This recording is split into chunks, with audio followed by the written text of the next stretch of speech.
Bonjour à tous et bienvenue dans cette nouvelle vidéo. Nous allons tester 9 recettes de glace maison hyper simples à faire et qui ont l'air délicieuses. C'est l'été, il fait chaud, on a faim, alors qu'est-ce qu'on a envie de manger? De la glace.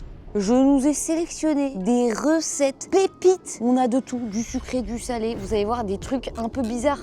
C'est éclaté au sol. On va commencer par 3 recettes de sorbet. Ensuite, on enchaîne avec 3 recettes de glace protéinée. Et on finira par 3 recettes gourmandes à souhait. Kinder, Ben & Jerry's, McFlurry, enfin bref, que du kiff. J'ai hâte. Avant de commencer, comme d'habitude, s'il te plaît, tu me ferais le plaisir de t'abonner. Merci, on peut y aller. Première catégorie, nous commençons par les sorbets. Qu'est-ce que c'est un sorbet pour ceux qui ne savent pas? C'est une glace sans matière grasse à base d'eau, de sucre et de fruits. J'ai fait avec un légume dans la vidéo, donc j'espère que ça convient et que ça reste dans la catégorie des sorbets. Tout ça pour dire que c'est censé être healthy. Nous allons commencer avec un sorbet à la mangue. 2 ingrédients, de la mangue et du jus. Tu remplis ton pot, tu fous ça au frais toute la nuit et le lendemain, tu viens me mixer tout ça, rajouter un petit peu de jus, remixer, place à la dégustation. Nous sommes sur un sorbet à la mangue. Ça a l'air délicieux, la texture elle est trop stylée. Je sais pas si j'ai bien fait parce qu'en fait j'ai utilisé des fruits congelés de chez Picard et surtout je sais pas si c'est bien de décongeler pour recongeler. Oh là là. Oh franchement, moi je suis pas très sorbet, mais alors là je vous assure qu'il est délicieux. J'allais dire, on dirait qu'il est maison. Il est maison. Pourquoi je souffle? Après, je sais pas si c'est super bon pour la santé dans le sens où j'ai mis un sirop nectar de mangue avec. Cette recette, que ce soit pour le goût et le temps que ça m'a pris, on est sur un 10 sur 10. Je kiffe. Du coup, là, ce que je fais pour pas jeter, je vous donne des astuces qui n'ont pas été sollicitées, c'est qu'en gros, j'ai tout transvasé dans un tube comme ça. Et là, je vais le remettre au frais. Au cas où vous vouliez faire des recettes en masse, vous savez comment les conserver. On enchaîne avec une recette sur laquelle je crois un peu moins, mais je l'ai vu tellement passer, ça fait des stats de fou. Je me dis, c'est forcément que ça marche. Un sorbet au raisin. Pareil, on a besoin que de 2 ingrédients. Dans ton pot, tu vas mettre du raisin et de la limonade. Si t'as pas, moi j'ai mis de l'eau pétillante et un peu de citron. Tu mélanges un peu, tu fous ça au frais toute la nuit et pareil, le lendemain, tu viens me mixer tout ça. Wow, je m'y attendais pas. Tu rajoutes un petit peu d'eau pétillante et tu remixes tout ça. Qu'on se le dise, celui-là, j'avais envie de le tester juste parce qu'il était bizarre et que j'y croyais pas. Ben, quand je vois le visuel, j'y crois encore moins. En fait, on dirait de la neige. Après, ça peut pas être mauvais parce que là, on est vraiment sur de la limonade mélangée à du raisin. C'est forcément que ça marche. C'est éclaté au sol, mais surtout ne reproduisez pas cette recette. Elle est mais nulle. Là, tu vas à la montagne, il y a de la neige et il y a un petit peu de raisin, un petit peu de jus de citron, comme ça, tranquille, tu manges. Voilà, on passe à la suivante. 3e recette et dernière du sorbet. Je vous ai dit, il y allait avoir du salé. Celle-là, on est littéralement sur l'une des recettes qui me donnait le plus envie. Un sorbet à la tomate, accompagné de sa petite burrata. Là, on a besoin d'un peu plus d'ingrédients. Tu vas venir mixer de la tomate, du basilic, du concentré de tomate, du sel. Tu mets dans le bol à glace et le lendemain, tu viens me remixer tout ça. Comme, voilà, la texture a été bizarre, j'ai rajouté un peu d'huile, j'ai remélangé, mais la texture était toujours bizarre. Genre, en gros, c'était censé être un genre de sorbet salé, donc à la tomate. Et je me suis dit, putain, mais ça, trop stylé pour l'été. Genre, ça fait tu vois, une petite entrée sympa ou quoi. Dans la recette, il n'y avait pas de jus à la fin. Donc, c'est ça déjà qui fait que c'est bizarre. Bref, on va goûter. Ah, c'est pas mal.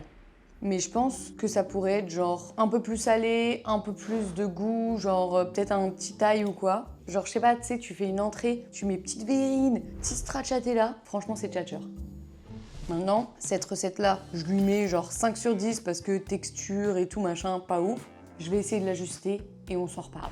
On passe aux glaces protéinées. Alors là, celle-là, je vous dis, ça fait un petit moment que j'ai envie de les faire. C'est des glaces qui sont censées être moins caloriques que les glaces classiques. Donc, c'est cool. Maintenant, en général, la prot, ça n'a pas non plus un goût excellent. Donc, go voir si ça va être bien. On est plus sur des glaces crémeuses, par contre. La prot, on peut pas le mettre avec de l'eau, quoi. Enfin, on peut, mais moi, j'ai pas envie. La première est une glace qui me donne terriblement envie. Pistache chocolat blanc. Ouais. Tu fais une glace protéinée pour essayer de manger un truc un peu healthy. Moi, j'arrive, je te démonte ton truc. Pour cette recette, nous avons besoin de 70 g de pistache, 350 ml de lait écrémé, 25 g de poudre de protéines, vanille. Pourquoi je parle comme ça? Pour le toppings, 10 g de pistaches concassées et 20 g de chocolat blanc. Tu vas venir mixer le lait, les pistaches et la prot. Tu fous ça dans ton truc à glace, au congèle toute la nuit et pareil, le lendemain tu reviens, tu mixes tout ça. Tu rajoutes un petit peu de lait pour la texture, tu rajoutes les toppings, tu remélanges et là ta glace est prête. Wow. Petit problème que j'ai fait, je vous spoil d'avance, j'avais la flemme de décortiquer mes pistaches alors j'ai pris des pistaches salées. Pour une glace chocolat blanc spéciale.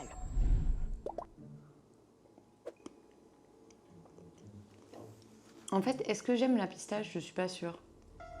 Mais vous voyez la pâte un peu pâte à tartiner pistache. Ben, je pense que ça aurait été meilleur de mettre juste ça et des petites pistaches en toppings. Je pense qu'il faut que je donne mon avis. Faut que tu donnes ton avis? Ouais. Ouais. Qu'est-ce qu'on en pense? Non mais là c'est un gâteau. Je maîtrise pas trop la dose de toppings. Là, j'en ai mis un peu trop. Une tablette de chocolat. Maintenant, niveau recette, le temps que ça m'a pris, le résultat, comment c'est stylé et tout, juste mettez moins de toppings que moi, c'est de la frappe atomique. Je mettrais 6 sur 10. Je pense que si t'aimes la pistache, tu mets au moins 8. Voilà, on passe à la suivante. On enchaîne avec une recette banger selon moi, une recette du kiff, la glace à la banane protéinée. Ça peut se manger en glace, mais ça peut se manger en smoothie bowl en fait. Tu rajoutes genre du granola, petit beurre de cacahuète, petit banane ou autre fruit. Banger. Mais je vous spoil pas. Enfin, je vous spoil un peu là quand même. Pour cette recette, vous avez besoin d'une banane, mûre de préférence, 350 ml de lait demi-écrémé. Écrémé, t'as compris. 25 g de prot à la vanille et 2 cuillères à soupe de yaourt grec. Tu peux remplacer par du skyr ou tu peux l'enlever si t'en as pas. Tu mixes tout ça, tu fous dans le pot à glace, au frais toute la nuit. Le lendemain, tu mixes, tu rajoutes un peu de lait, tu remixes et ta glace est prête. Oh my god. Genre là, vraiment, on est sur une crème. Ça sent super bon, ça sent la banane en mode frais et tout. Ce qu'on veut surtout voir, c'est à quel point genre ça sent le protéiné, mais c'est un peu artificiel, ou est-ce que c'est bon? Oh, c'est douillé, hein. Tes joues. Il a dit comme mes joues. Genre niveau texture, c'est exactement ce que c'est à l'image, mais dans ta bouche. Tu sens la prot, mais c'est ok. C'est le shaker qu'on fait le matin en glace. Bah, je suis 10 fois meilleure en glace. Moi, qui suis pas quelqu'un de très healthy, tu vois, je rajouterais bien des petits copeaux de... Des copeaux de chocolat, j'allais dire, ça va toi? Tu vas yucaiser la prot ou pas? J'ai pas envie de yucaiser la prot là. T'arrêtes un peu. J'ai fait yuca dans 2 vidéos. Je crois que je leur ai mis la tête comme ça, ils en avaient marre, ils m'ont dit t'arrêtes avec ton yuca. Je te jure, hein, vous avez dit ça. Et franchement, celle-là, banger, 10 sur 10, avec genre un granola par-dessus, petits fruits, petits coulis de genre beurre de cacahuète, nocciolata, enfin vraiment banger. Je pense qu'on se le dise, toutes les recettes que je vous propose dans cette vidéo, vous pouvez les faire juste avec un mixeur plongeant. Vous mixez tout, vous foutez au frais, vous remixez un coup avec un petit peu de liquide. Ce sera pas comme ça, mais ce sera ok. Ok? On passe. Et on finit avec la plus simple de cette catégorie, puisqu'elle n'a pas besoin d'être mixée, la glace chocolat protéiné. Tu viens mettre 350 ml de lait, toujours demi-écrémé. Tu peux remplacer par un autre lait si t'aimes pas ça. 2 cuillères à soupe de Nesquik, 2 cuillères à soupe de prot, pareil, au chocolat. Tu mélanges le tout, tu fous au congèle toute la nuit. Le lendemain, tu mixes. Moi, j'ai rajouté toppings, morceaux de chocolat, banger, avec un peu de lait. Tu remixes et là c'est parfait, c'est prêt. Je me prends une petite assiette, je mange sur le côté, je fais la meuf civilisée. Mais je suis chez qui là? Je suis chez moi. C'est pas chez ma daronne, c'est pas chez ton daron, c'est chez moi. Donc je mange dans le pot. Le seul truc de celle-là, c'est je pense qu'elle va être un peu trop chocolatée, genre chocolat noir pour moi, parce que on avait que de la prod chocolat noir. C'est toi Enzo qui a pris ça d'ailleurs. Après tu peux toujours faire la barre et tout ça aussi. Allez. Je pense que tu peux. C'est un doux régal. Alors je préfère la banane, mais là on est sur un petit banger. Et là c'est juste yaourt et... Là c'est lait. C'est quoi? Lait. C'est pas beau genre? Est-ce que tu veux goûter? Ouais, c'est un peu moins healthy quand même. Bah si, c'est autant healthy qu'avant.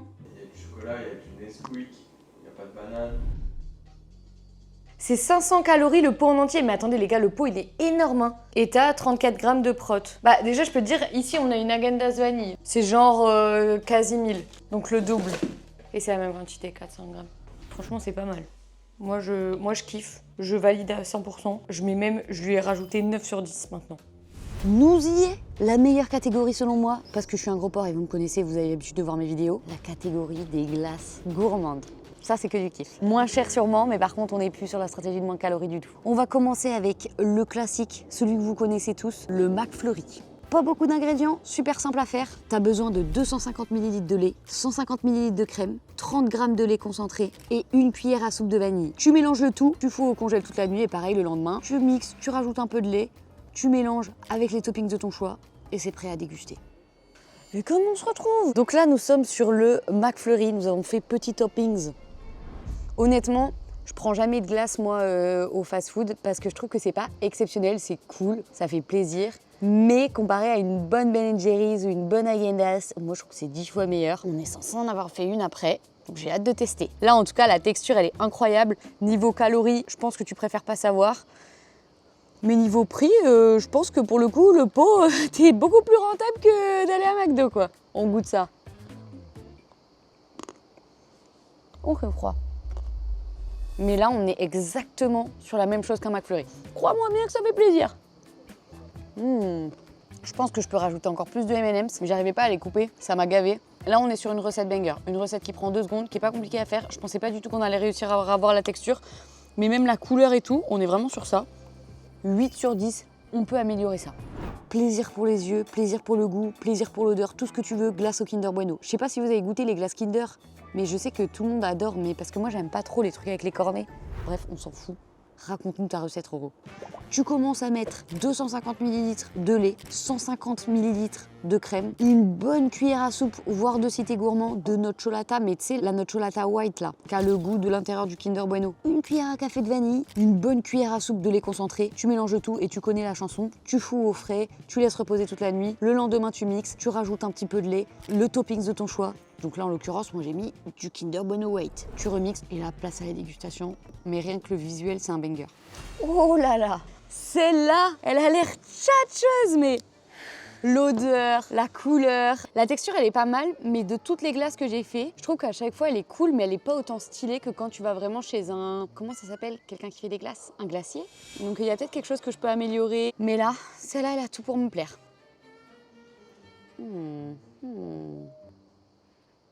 Oh la gourmandise. C'est directement une glace à la noisette, quoi. Avec le topping, c'est un banger. Mais il y a un truc qui me plaît pas. Qu'est-ce que je fais? Pour vous décrire un peu ce qui me dérange, c'est que c'est comme si la texture, il y avait beaucoup d'eau. Peut-être le lait que je rajoute à la fin. Mais ça se mange très bien. Enfin, ça va se faire défoncer par moi, par Enzo, par son frère, par son père, par la team du bureau. Délicieux, c'est très bon. Mais je mettrais 8 sur 10. Niveau goût, on est parfait. Niveau texture, on n'est pas assez bon. Il y a quelque chose qui s'améliore.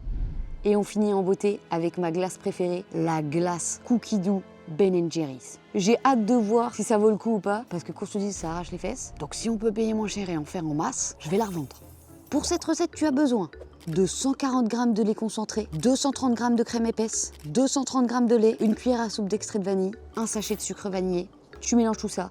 Le lendemain, tu reviens, tu mixes. J'ai rien rajouté parce que la texture était parfaite, mais j'ai rajouté mes petits toppings. Je me suis fait de la pâte à cookies maison. Je remélange et la place à la dégustation. Je vous laisse admirer tout ça. Oh, c'est gourmet. Ça a vraiment le goût de la Ben & Jerry's. En meilleur. Que je m'en souviens pas. 10 sur 10. Il fallait qu'on atteigne la fin de cette vidéo pour tomber sur un banger. Qu'est-ce qui fait que c'est meilleur que les autres? Les ingrédients. Et je pense que je vais rajouter encore de la pâte à cookies après parce que je suis une énorme forceuse. Nickel. Bon, je sais pas ce que vous en pensez, mais moi, clairement, la pire glace de toutes celles qu'on a mangées, c'était clairement celle au raisin. Je ne comprends pas qu'il y ait des stats comme ça. C'est vraiment genre que du visuel, que du fake.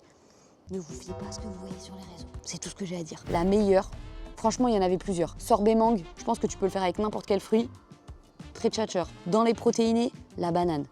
Banger de fou. Et alors la dernière, la Ben & Jerry's, j'ai même pas les mots. Je vous recommande plus. Si t'es encore là à ce moment-là de la vidéo, merci d'avoir regardé. J'espère que t'as kiffé. Abonne-toi, je vais pas te le répéter 15 fois. À la semaine prochaine, vendredi 18h. Bisous la mif!